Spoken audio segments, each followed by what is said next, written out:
Bismillahirrahmanirrahim. Assalamualaikum warahmatullahi wabarakatuh. Apa kabar semuanya? Saya doakan semoga Anda dan kita semua senantiasa diberikan kesehatan dan semoga Allah senantiasa memudahkan urusan kita. Baik, kembali lagi bersama saya Anissa ya di pembahasan mengenai studi kasus ya untuk persiapan menghadapi ujian tengah semester Anda. Dimana di sini ada sebuah kasus mengenai sistem rental PCD ya, PCD film, di mana di dalam sistem rental PCD film ini ada proses bisnis ya yang terjadi, diantaranya asumsinya adalah terlebih dahulu pelanggan harus melakukan penyewaan PCD. Jadi aturannya adalah pada saat pelanggan ingin melakukan rental PCD film ini, maka terlebih dahulu pelanggan harus melakukan penyewaan PCD. Ya, kemudian di mana satu pelanggan bisa melakukan banyak penyewaan PCD dan satu penyewaan PCD hanya bisa dilakukan oleh satu pelanggan. Kemudian asumsinya adalah dari satu penyewaan PCD ini ya bisa berisi banyak CD ya, bisa berisi banyak VCD, dan nanti yang satu VCD ini bisa diisi di banyak penyewaan PCD. Ini adalah identifikasi dari pelanggan, kemudian identifikasi dari VCD adalah ini ya, kemudian identifikasi dari penyewaan adalah ini.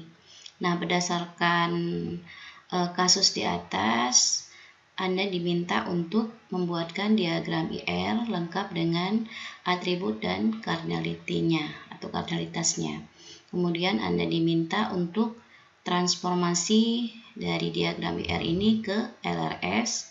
Kemudian selanjutnya Anda diminta untuk membuatkan LRS, dan yang terakhir terbentuklah tabel ya, nanti akan diminta untuk menggambarkan tabel atau relasi yang dihasilkan ya dari proses dari diagram IR sampai dengan LRS tersebut.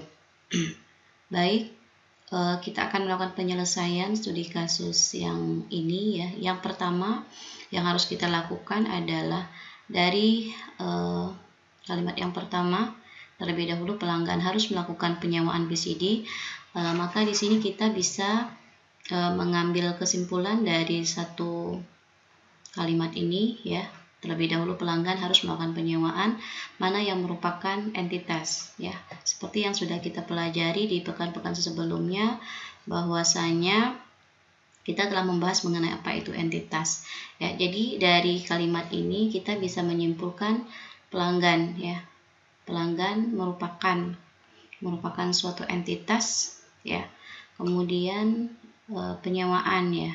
Penyewaan juga merupakan suatu entitas ya. Jadi dari sini kita bisa menemukan ada satu entitas pelanggan, kemudian kedua adalah entitas penyewaan ya. Antara satu entitas pelanggan dengan penyewaan dihubungkan dengan suatu relasi yang menggunakan kata kerja biasanya untuk menghubungkannya tersebut dengan apa? Di sini adalah melakukan ya. Jadi ini adalah nama relasinya ya, yaitu melakukan, yang menghubungkan antara entitas pelanggan dengan entitas penyewaan ya. Jadi kalau kita lihat lagi digambarkan ya dalam bentuk IRD-nya, berarti yang pertama itu ada pelanggan, kemudian nama relasinya yang menghubungkan antara entitas pelanggan dengan penyewaan adalah lakukan. Ya, ini tahap awal yang harus Anda lakukan. Berarti penggambarannya adalah ada entitas pelanggan, kemudian lakukan, penyewaan ya. Nah, selanjutnya adalah kita lihat lagi di mana satu pelanggan ya bisa melakukan banyak penyewaan PCD ya. Berarti satu pelanggan bisa melakukan banyak penyewaan PCD, dan satu penyewaan PCD ya hanya bisa dilakukan oleh satu pelanggan. Maka kalau misalkan kondisinya seperti ini, seperti yang sudah kita pelajari di pertemuan-pertemuan sebelumnya, bahwasanya ya kalau kita analisis lagi berarti di sini kita bisa menemukan tadi ya satu pelanggan bisa melakukan banyak penyewaan ya. Satu pelanggan bisa melakukan banyak penyewaan, kemudian satu penyewaan selalu dimulai dari satu. Cara membacanya, satu penyewaan bisa dilakukan oleh satu penyewaan itu pasti hanya dilakukan oleh satu pelanggan.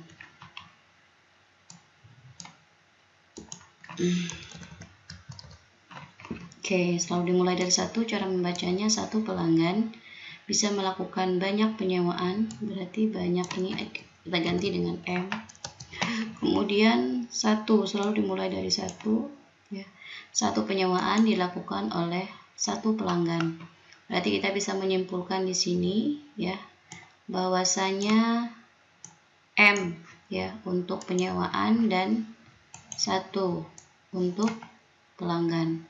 Makanya kita bisa menyimpulkan di sini antara pelanggan dengan entitas penyewaan memiliki kardinalitas atau kardinalitasnya adalah one to many ya. Ini pelanggannya adalah one, kemudian penyewaannya adalah many. Kira-kira seperti itu ya. Maka diperolehlah kardinalitasnya adalah one to many. Nah, setelah pelanggan melakukan penyewaan dan kardinalitasnya adalah one to many, kita akan menentukan atribut dari entitas pelanggan ini apa ya. Kita lihat berdasarkan soal yang ada di sini sudah ditentukan sih sebenarnya identifikasi dari pelanggan. Kita tinggal melihat ya berdasarkan soal apa sih atribut yang dimiliki oleh pelanggan. Jadi atributnya ada 4 ya, nomor identitas, jenis identitas, nama pelanggan, dan alamat pelanggan. Ya, silahkan diletakkan di areanya entitas pelanggan. Jadi kalau misalkan di sini entitasnya pelanggan, berarti atributnya ini menjelaskan sifat atau karakteristik yang dimiliki oleh entitas pelanggan. Nah, begitu juga dengan penyewaan ya. Kalau misalkan kita lihat berdasarkan soalnya, untuk penyewaan itu atributnya ada 2, kode penyewaan dan tanggal sewa. Maka silakan nantinya dibuatkan atributnya di sini ya, ada kode penyewaan dan tanggal sewa. Untuk setiap entitas pasti memiliki atribut ya. Jadi dari atribut yang ada ini nanti harus kita tentukan mana yang merupakan primary key-nya. Yang merupakan primary key seperti yang sudah kita bahas di pertemuan-pertemuan sebelumnya, bahwasanya yang merupakan primary key adalah pilih atribut yang memiliki sifat unik ya nilainya ya. Kalau misalkan kita ambil sebuah contoh kemarin, misalkan ada entitas mahasiswa, maka atributnya adalah NIM. Karena apa? NIM itu tidak ada yang sama nilainya ya antara satu mahasiswa dengan mahasiswa yang lain. Jadi kalau misalkan dari setiap entitas ya harus kita lihat ya mana yang kita tetapkan sebagai primary key-nya.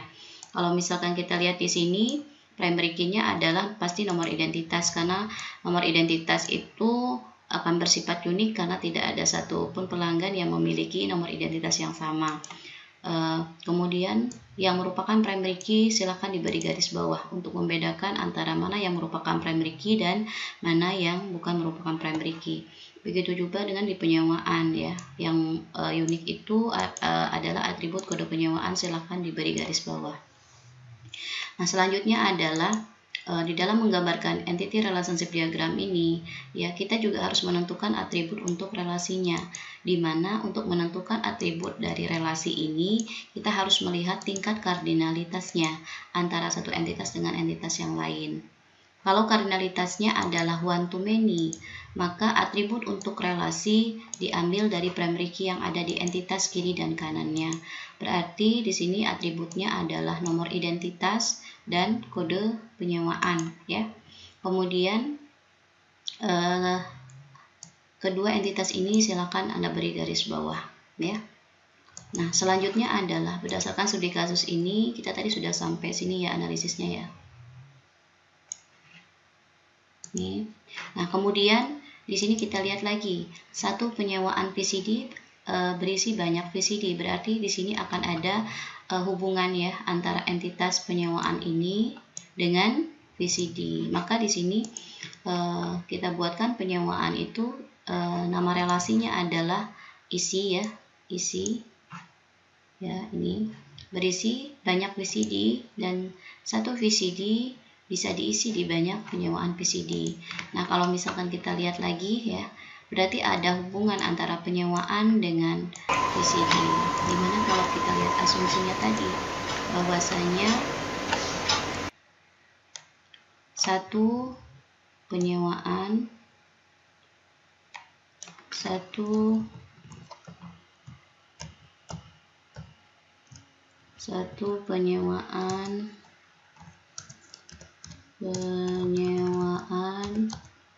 berisi ya, merupakan kata kerja aktif, cara membacanya berisi banyak VCD dan satu VCD diisi, berarti pasif ya, kalimatnya aktif dan pasif cara membacanya.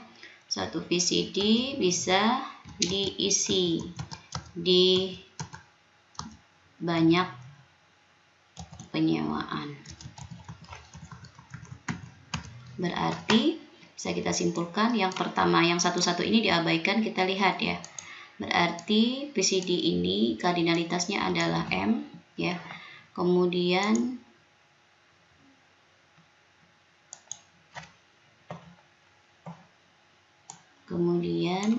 penyewaannya juga M ya.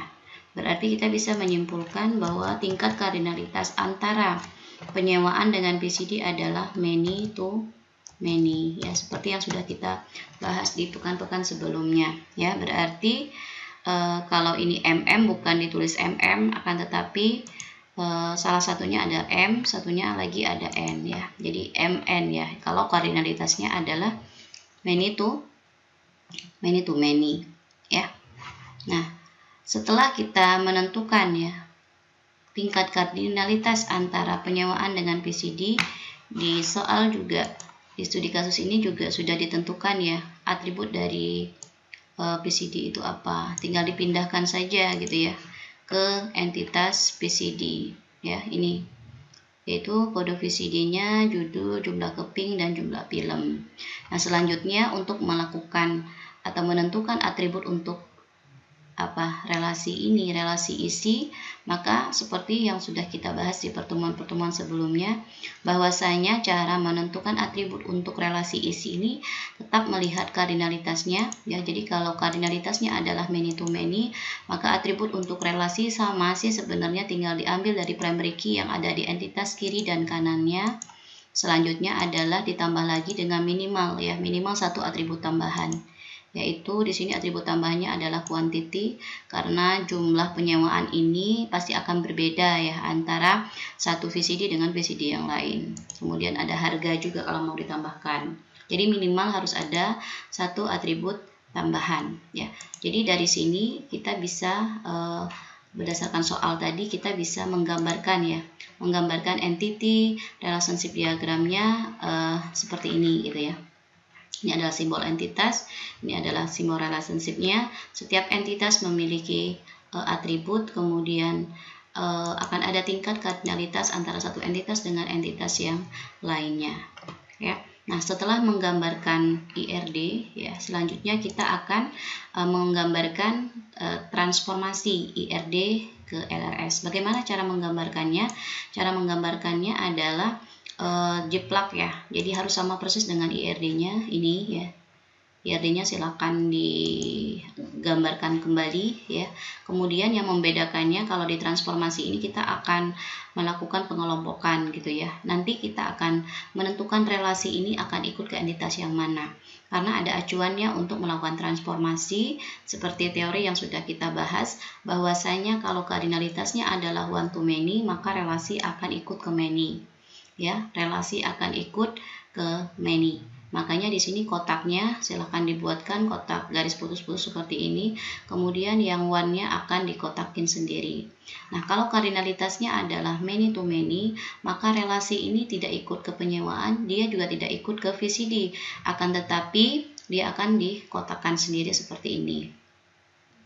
Nah, setelah selesai proses transformasi ya, setelah selesai proses transformasi IRD ke LRS ini, maka kita akan bisa menyimpulkan gitu ya, nantinya akan terbentuk berapa LRS sesuai dengan kotak yang dihasilkan. Ada 1, 2, 3, 4. Maka kotak yang pertama itu adalah pelanggan, maka nanti akan ada entitas akan ada LRS yang namanya adalah pelanggan, di mana nama LRS-nya berada di luar kotak dan nama atributnya berada di dalam kotak. Ya, jadi atribut yang di kotak pertama ini berada di dalam kotak, nama entitasnya akan menjadi nama LRS-nya, yaitu pelanggan ya, di mana nomor identitas sampai dengan alamat pelanggannya akan diletakkan di dalam kotak seperti ini. Berarti ada satu kotak yang pertama yaitu pelanggan. Kotak yang kedua yaitu ada penyewaan ya. Jadi relasi ini tidak akan menjadi nama LRS karena apa? Dia ikut ke penyewaan. Makanya di sini akan ada kotak yang kedua yaitu penyewaan, di mana atributnya ada kode penyewaan, tanggal sewa dan nomor identitas. Kita lihat di sini ya, kotak yang ini kode penyewaan, tanggal sewa dan nomor identitas. Karena relasinya ikut ke penyewaan, berarti akan ada panah ya yang mengarah menuju ke penyewaan, karena nanti nomor identitas ini akan masuk ke sini ya, dimana nantinya yang merupakan primary key adalah kode penyewaan, sementara nomor identitas ini merupakan foreign key ya, seperti yang sudah kita bahas kemarin ya, apa itu foreign key, di mana di suatu entitas dia merupakan suatu primary key, tapi di entitas yang lain dia bukan merupakan primary key ya. Itu kotak yang kedua. Selanjutnya kotak yang ketiga ya, ada kotak yang keempat, VCD, berarti ada 4 kotak ya. Kemudian ada VCD. VCD itu ada kode VCD, judul, jumlah keping, dan jumlah film. Dimana kalau kardinalitasnya adalah tadi many to many, maka relasi ini akan berdiri sendiri, yaitu isi, dimana panahnya akan menuju ke relasi isi seperti ini. Dan ya, primary key yang dari LRS sebelumnya yaitu ini ya, kode penyewaan akan masuk ke sini. Ini juga kode VCD akan masuk ke sini, ditambah lagi quantity dan harga barang, harganya. Ya, kira-kira ini adalah bentuk logical record structure ya. Ini adalah LRS-nya. Nah, dari sini nantinya ya kita bisa menyimpulkan ada tabel yang nantinya akan dihasilkan ya. Dari sini kita bisa menentukan nih, oh berarti akan ada 4 tabel yang dihasilkan, dimana nanti untuk menggambarkan tabelnya kita bisa melihat ya, kalau di sini berarti LRS yang terbentuk ada 4 seperti ini, berarti nanti akan ada 4 tabel yang dihasilkan ya, dimana nantinya nama LRS akan menjadi nama tabelnya. Contohnya adalah pelanggan, nama tabelnya adalah pelanggan, kemudian atributnya akan menempati kolom-kolom ya. Kemudian nomor identitas ini merupakan primary key ya, saya singkat di sini yang menyatakan bahwa nomor identitas ini adalah PK, yaitu primary key ya. Kemudian ada tabel penyewaan ya, ada tabel penyewaan di mana atributnya ada 3. Berarti di sini juga akan menempati kolom-kolom, ada 3, harus sama persis ya nama atributnya dengan yang sudah dihasilkan dari proses IRD sampai dengan LRS tersebut ya. Jadi dihasilkan ada kode penyewaan, tanggal sewa, dan nomor identitas, di mana tadi nomor identitas merupakan foreign key. Kita singkat di sini yang menyatakan bahwa nomor identitas adalah FK ya. Nah, kemudian ada relasi yang jadi tabel tadi ya. Atributnya ada kode penyewaan, kode VCD, quantity, dan harga. Dimana kalau kita buatkan di sini adalah FK, ini juga FK tadi ya, gabungan dari dua dua atribut ini akan menjadi PK nantinya. Jadi kalau di tabel isi ada 4 atribut, maka di tabelnya juga akan ada 4 atribut seperti ini ya. Tapi FK nanti atribut yang menjadi primary key pada tabel isi adalah gabungan dari dua atribut ini ya. Begitu juga yang terakhir ada